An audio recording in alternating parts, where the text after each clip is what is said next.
Welcome to the Banker Lamp. Please enjoy the video. You'll begin by adding your Google account so contacts can sync. This is the critical first move.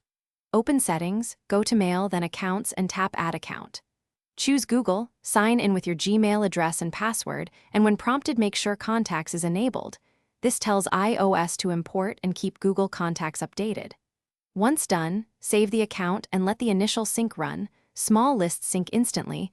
Larger address books may take a minute or two. Next, make Google your default contacts source so new entries save where you prefer. Go to Settings, right arrow Contacts, right arrow Default Account, and select your Google account. This prevents iCloud versus Google confusion. Then return to Accounts, tap your Google account, and confirm Contacts is still enabled.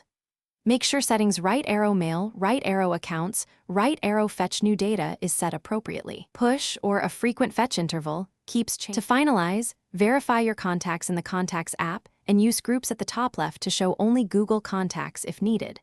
If items are missing, force a sync. Settings, right arrow Accounts, right arrow Google, right arrow Toggle Contacts off. Choose Delete from my iPhone, then toggle Contacts back on to re-download. Make sure you wait a minute for the full sync. Troubleshooting tip: if you see duplicates or older entries, go to Google Contacts on the web and use Restore or Merge Duplicates.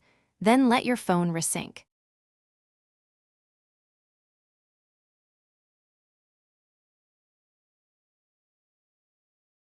Thanks for watching. If this was helpful, leave a like and consider subscribing. See you next time.